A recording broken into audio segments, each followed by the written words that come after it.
அண்மையில் பிரித்தானிய அரசாங்கம் கருணா அம்மான் என்று அழைக்கப்படுகின்ற விநாயகமூர்த்தி முரளிதரன் அவர்களுக்கும் அவர்களோடு இணைத்ததாக 4 இராணுவத்தினுடைய கட்டளை மைய அதிகாரிகளுக்கும் மனித உரிமை மீறல்களில் ஈடுபட்டதாக கூறி தன் நாட்டிற்குள் நுழைவதற்கு தடையை விதித்திருந்தது. ஆனால் இந்த தடை தொடர்பாக பலரும் தங்களுடைய கருத்துக்களை சமூக வலைத்தளங்களினூடாக வெளிப்படுத்தி வருகின்றனர். ஆனால் தொடர்ச்சியாக தமிழர்கள் ஒரு இராஜதந்திர அடிப்படையில் அரசியல் பின்னடைவை எதிர்நோக்கி இருப்பவர்கள் என்ற அடிப்படையில் தமிழ் மக்கள் மத்தியில் ஏற்பட்டிருக்கின்ற அல்லது எழுகின்ற ஒவ்வொரு அரசியல் நிகழ்வுகளையும் மிக வலுவான ஒரு இராஜதந்திர தளத்தில் வைத்து பகுப்பாய்வு செய்து முடிவுகள் எடுக்க வேண்டும் என்பதனால் இப்போது பிரித்தானிய அரசாங்கத்தினுடைய அணுகுமுறை தொடர்பாக எவ்வாறான நலன்கள் இங்கு முக்கியத்துவப்படுத்தப்பட்டிருக்கின்றது, இதன் விளைவுகள் எவ்வாறு இருக்கும் என்பது தொடர்பாக ஒரு அரசியல் தெளிவை ஏற்படுத்துவதற்காக இந்த பதிவு செய்யப்படுகின்றது. தமிழர்கள் ஒரு விடயத்தில் தெளிவடைய வேண்டும். உலக நாடுகள் எப்பொழுதும் தங்களுடைய நலனை முன்னிறுத்தியதாகவே, தங்களுடைய நலனை முதன்மைப்படுத்தியதாகவே எந்த ஒரு அணுகுமுறையையும் செய்யும். தங்களுடைய நலன் பேணப்படவில்லை என்று சொன்னால் எந்த ஒரு செயற்பாட்டையும் யாருக்காக வேண்டியும் இந்த உலக நாடுகள் அல்லது சர்வதேச நீதியரங்குகள் எப்போதும் செய்யாது.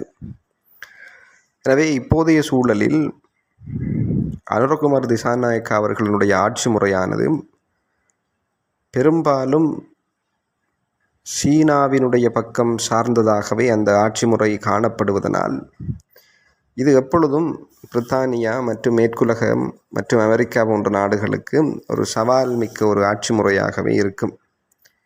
எனவே இந்த அனுரகுமார் திசாநாயக்கா அவர்களுடைய ஆட்சிக்கு அல்லது அந்த ஆட்சியை குழப்பக்கூடிய விதத்தில் ஒரு பலமான சக்தியை வெளியில் ஏற்படுத்த வேண்டிய தேவைப்பாடு பிரித்தானியா உட்பட மேற்குலகத்துக்கு காணப்படுகின்றது.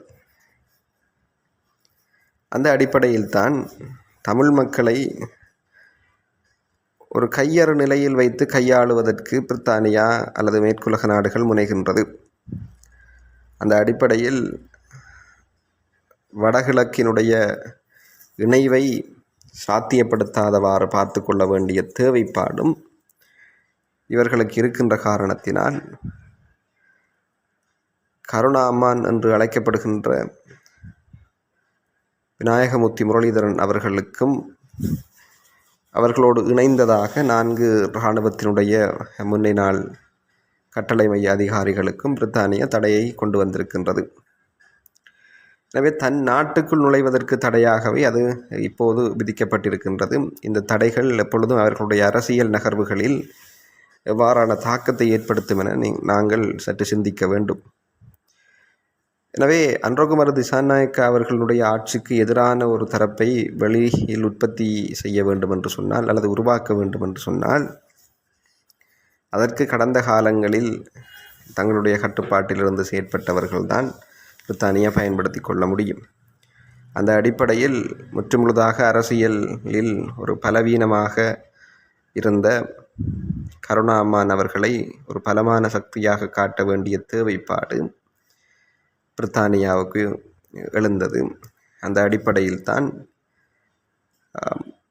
கருணா அம்மான் அவர்களினுடைய தடையை பிரித்தானியா அறிவித்தது. அதோடு இணைந்ததாக 3 இராணுவத்தினுடைய கட்டளை மைய அதிகாரிகளுக்கும் இந்த தடையை கொண்டு வருவதனூடாக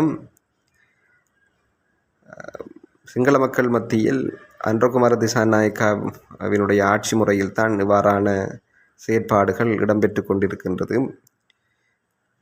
எனவே சிங்கள மக்களுக்கு ஒரு அச்ச உணர்வையும் ஒரு அதிருப்தி நிலையையும் வெளிப்படுத்தி அனுரகுமார் திசாநாயக்கா அவனுடைய ஆட்சியில் இருக்கின்ற அந்த அதிருப்தி நிலையை மக்கள் எப்பொழுதும் வெளிப்படுத்துகின்ற தளங்களை ஏற்படுத்தி கொடுக்கின்ற விதத்தில் இந்த தடைகளை இந்த காலப்பகுதியில் பிரித்தானியா அறிவித்திருக்கின்றது.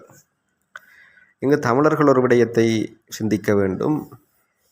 எப்பொழுதும் மனித உரிமை மீறல்களில் ஈடுபட்டதாக கூறி ஒரு தடை பிறப்பிக்கப்படுகின்ற போது இது சர்வதேச நீதி பொறிமுறைகளை வலுப்படுத்துகின்ற விதத்தில் ஒருபோதும் அமையாது. சர்வதேச குற்றவியல் குற்றங்களின் அடிப்படையில் அங்கு 4 பிரதான குற்றங்கள் தான் ஒரு சர்வதேச நீதிப்பொறிமுறை அணுகக்கூடிய குற்றங்களாக காணப்படுவதனால் அந்த 4 வகைகளுக்குள் அந்த குற்றங்களை கட்டமைத்து சர்வதேச நீதி அரங்குகளை அணுகுகின்ற போதுதான் தமிழர்களுக்குரிய தீர்வு தளம் என்பது பலப்படும். முக்கியமாக இனப்படுகொலை மற்றும் தடை செய்யப்பட்ட ஆயுத பாவனை மற்றும் மனிதகுலத்துக்கு எதிரான குற்றங்கள், அடுத்ததாக இருப்பது போர்க்குற்றம். எனவே இனப்படுகொலையாக இருக்க முடியும், போர்க்குற்றங்களாக இருக்க முடியும், மனிதகுலத்துக்கு எதிரான குற்றங்களாக இருக்க முடியும், தடை செய்யப்பட்ட ஆயுதங்களினுடைய பாவனையாக இருக்க முடியும். இந்த 4 வகையான குற்றங்களின் அடிப்படையில் தான் சர்வதேச நீதி பொறிமுறை என்பது கட்டமைக்கப்பட்டிருக்கும். எனவே இந்த குற்றங்களுக்குள் தமிழர்கள் எதையாவது ஒரு தளத்தை வலுப்படுத்துகின்ற போதுதான் சர்வதேச நீதி பொறிமுறையினை கையாளக்கூடிய மக்கள் கூட்டமாக தமிழ் மக்கள் மாற்றமடைவார்கள்.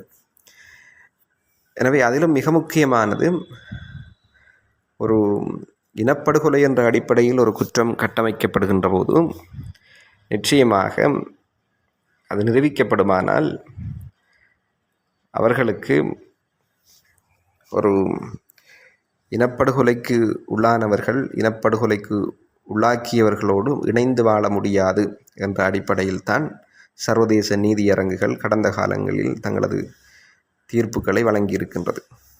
எனவே இந்த 4 விதமான குற்றங்களை தவிர்த்து மனித உரிமை மீறப்பட்டதற்காக வேண்டி தடையை அறிவித்திருக்கின்றது என்று சொன்னால் இது முற்றுமுழுதாக பிரித்தானியாவினுடைய நலனை அல்லது மேற்குலக நாடுகளினுடைய நலனை முதன்மைப்படுத்தியதாக கருணாமான் உட்பட 4 முக்கிய இராணுவத்தினுடைய கட்டளை மைய அதிகாரிகளுக்கு தடை உத்தரவை பிறப்பித்திருப்பது அன்றகுமார திசாநாயக்காவினுடைய ஆட்சிக்கு சவால் விடுகின்ற விதத்தில் சிங்கள மக்களுக்கு அன்றகுமார திசாநாயக்காவினுடைய ஆட்சியில் முன்னாள் இராணுவ அதிகாரிகளுக்கு பாதுகாப்பு இல்லை என்பதை வெளிப்படுத்தி இந்த ஆட்சி முறையில் தொடர்பான ஒரு அதிருப்தி நிலையை ஏற்படுத்தி மாற்றியமைப்பது தொடர்பான ஒரு வியூகமாகவே தமிழ் மக்கள் நோக்க வேண்டும்.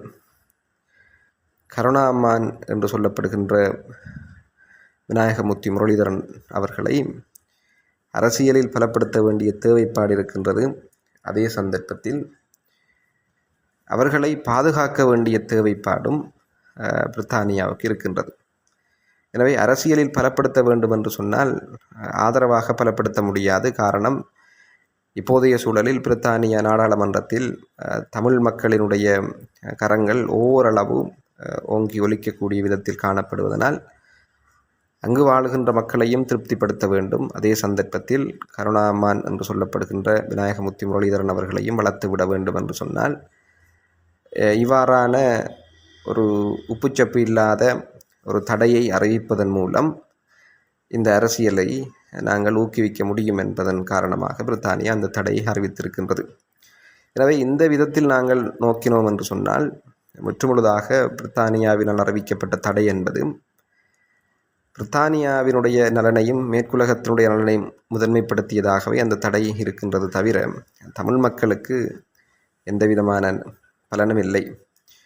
தங்களுக்கு தெரியும், மனித உரிமை மீறல்களுக்குள் தமிழ் மக்களினுடைய எந்த விதமான நலனையும் தமிழ் மக்கள் அனுபவித்திட முடியாது. மாறாக அழுத்தங்களையும் தடைகளையும் தான் பிரயோகிக்க முடியும். இந்த தடைகள் தங்களுடைய நலன் சார்ந்ததாகவே இருக்கும்.